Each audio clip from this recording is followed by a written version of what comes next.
Halo teman-teman, apa kabar kalian semuanya? Semoga selalu sehat. Kembali lagi bersama saya Fernandes dari Otospektor.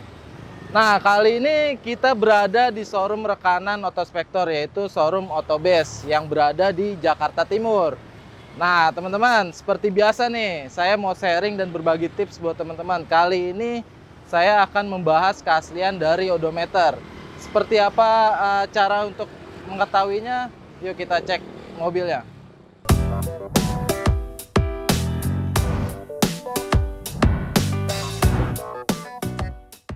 Sampai saat ini memang belum ada alat khusus untuk mendeteksi keaslian dari odometer dari Otospektor, bengkel umum maupun bengkel resmi. Jadi kalau menurut saya ya, kalau ingin mencari mobil bekas itu berpatokan dengan kondisi, jangan berpatokan dengan odometer. Karena misal gini ya, misalkan teman-teman mau nyari mobil dengan KM yang tinggi, cuma si pemilik sebelumnya melakukan servis rutin gitu secara berkala. Bisa dikatakan mobil itu dalam keadaan prima dibanding teman-teman dapat mobil dengan KM rendah cuma minim perawatan. Pasti teman-teman akan mengeluarkan biaya lebih untuk perbaikan. Intinya nih ya, intinya kita harus memperhatikan kondisi mobil dengan kilometer yang tertera saat ini di mobil. Seperti apa cara menganalisanya, kita bisa cek di interior yuk.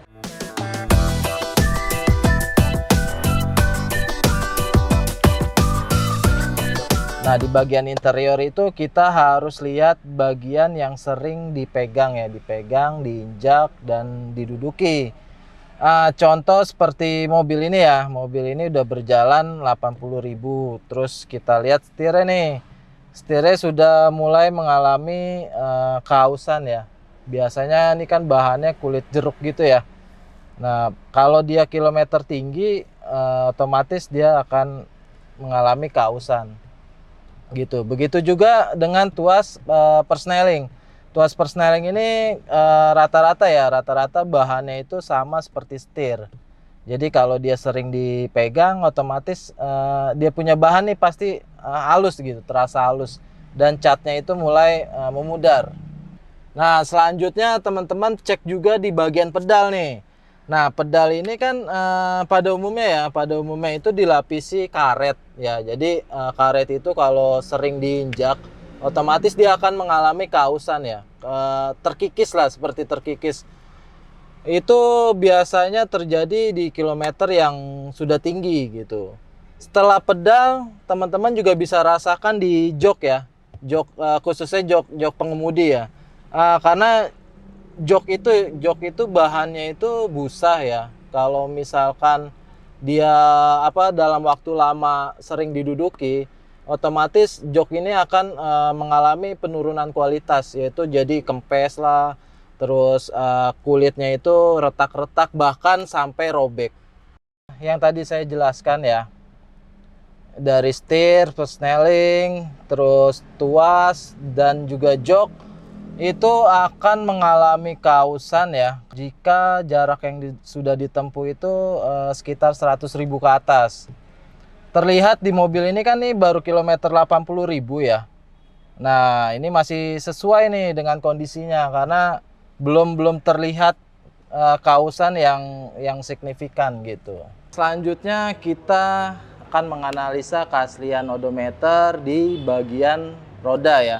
Sebelumnya teman-teman harus tahu dulu perakitan mobilnya tahun berapa. Seperti mobil ini perakitannya itu tahun 2016.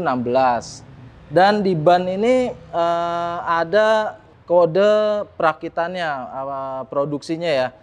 Terlihat di sini ada angka 4518. Itu artinya di bulan 45 di tahun 2018 ini ban ini diproduksi.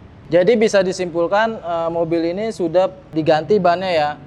Tapi itu sebenarnya hal yang wajar nih teman-teman, karena ban ini akan mengalami kehausan saat menempuh jarak 40.000 km. Jadi ini kan kilometernya udah 80.000, jadi wajar bannya udah diganti. Itu tadi penjelasan tentang ban ya. Jadi ban itu nggak bisa kita jadikan patokan untuk keaslian dari kilometer, karena kebanyakan pemilik itu mengganti pelek mobil, otomatis bannya juga pasti diganti. Jadi ban ini nggak bisa jadi patokan untuk menentukan keaslian dari kilometer. Ada satu cara lain lagi nih untuk kita menganalisa keaslian kilometer dengan fisik, yaitu di sistem pengereman. Nah, di mobil sekarang ini kebanyakan sudah dibekali dengan cakram ya. Pasti ada namanya tuh piringan ya, disc brake. Nah, itu namanya disc ya, dia kan ada gesekan, pasti akan mengalami kausan atau terkikis ya. Dan itu biasanya terjadi kilometer 80 ribuan ke atas. Nah, teman-teman, mobil ini kan sudah menempuh jarak 80.000 kilometer ya. Tapi perawatan mobil ini bisa dikatakan baik, jadi nggak pernah telat mengganti kampas rem. Jadi terkikisnya disnya ini benar-benar sangat minim ya. Bisa disimpulkan bahwa mobil ini dengan kilometer saat ini masih sesuai. Nah, selanjutnya kita bisa menganalisa di bagian mesin nih teman-teman. Pertama, kita bisa mendengar dari suara ya. Suara mesin ini akan terdengar tidak sehalus seperti mobil baru karena komponen mesin itu terus bergerak ya, akan mengalami kausan. Dan suaranya itu mulai terdengar saat kilometernya itu sudah mencapai 50.000 ke atas. Sekarang kita coba dengerin ya, mesin ini ada bunyi apa. Kita coba hidupin yuk mesinnya. Mesin ini kan udah hidup nih teman-teman ya. Teman-teman bisa dengerin nih suaranya. Nah, suara mesin ini pastinya tidak terdengar halus seperti mobil baru ya. Karena mobil ini kan sudah menempuh jarak 80.000 km. Tapi pemiliknya ini melakukan perawatan dengan baik. Jadi bisa dikatakan mesin ini masih normal ya, suaranya juga masih baik. Oke teman-teman, selanjutnya teman-teman bisa cek di bagian mesin ya, yaitu di bagian seal. Seal itu apa? Jadi seal itu perekat antara komponen dan komponen. Nah, biasanya seal ini berbahankan dengan karet ya. Jadi karet ini kalau misalkan sudah 50 ribuan ke atas kilometernya, pasti akan mengalami penurunan kualitas dan akan menjadi keras. Nah, nanti kalau udah keras nih, oli pasti akan keluar gitu. Nah, jadi kalau teman-teman nyari mobil, kilometernya di bawah 50.000, cuma olinya itu udah banyak bocor di mana-mana, bisa dipastikan kondisi mobil tidak sesuai dengan kilometernya. Setelah kita inspeksi mobil ini, nah ini mesin ini masih kering nih. Ini menandakan mesin ini dirawat dengan baik. Jadi oli-oli itu tidak ada kebocoran. Oke teman-teman, selain kita melihat dari kondisi fisik, kita juga bisa memastikan keaslian odometer dari histori servis. Jadi kalau mobil itu servisnya berkala di bengkel resmi, otomatis akan ada historinya. Seperti mobil ini ya. Mobil ini masih lengkap semua ya, buku servis, buku manual, dan kita lihat histori servisnya ini rutin ya, rutin dan secara berkala gitu. Jadi kilometer terakhir dia masuk servis masih di 80 ribuan, itu di tahun 2021, dan kilometer saat ini juga masih 80 ribuan. Jadi bisa dikategorikan KM mobil ini masih sesuai. Nah, untuk memastikan kembali, teman-teman bisa langsung menghubungi bengkel resmi yang ada di buku servisnya ini. Teman-teman bisa telepon kapan terakhir dia masuk dan historinya seperti apa. Oke teman-teman, tadi kita sudah selesai inspeksi ya, cara menganalisa odometer dengan kondisi mobil. Nah, saat ini sebelah saya sudah ada Pak Riki. Halo Pak. Yo. Nah, Pak Riki ini pemilik showroom dari Otobase.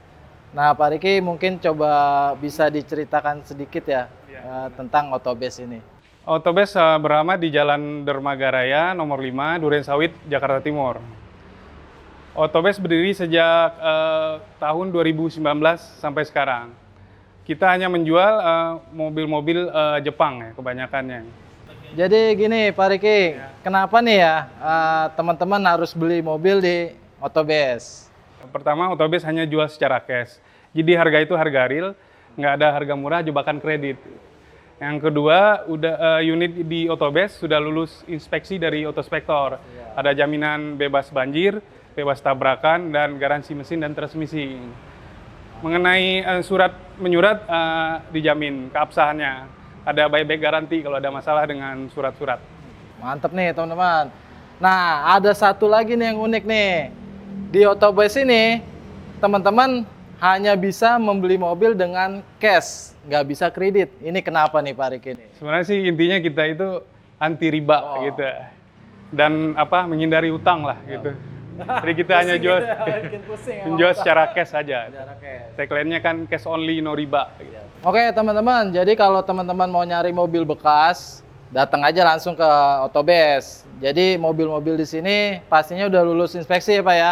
Lulus inspeksi dari Otospektor, tentunya pasti bergaransi mesin dan transmisi. Nah sekarang ada aplikasi Otos dari Otospektor nih. Jadi teman-teman bisa download aplikasinya di handphone kalian. Nanti linknya ada di deskripsi ya. Termasuk mobil-mobil yang ada di Otobase, nanti ada di situ. Oke teman-teman, jangan lupa like, komen, dan subscribe channel ini. Sampai jumpa kembali di video selanjutnya. Saya Fernandes, sampai jumpa. Bye.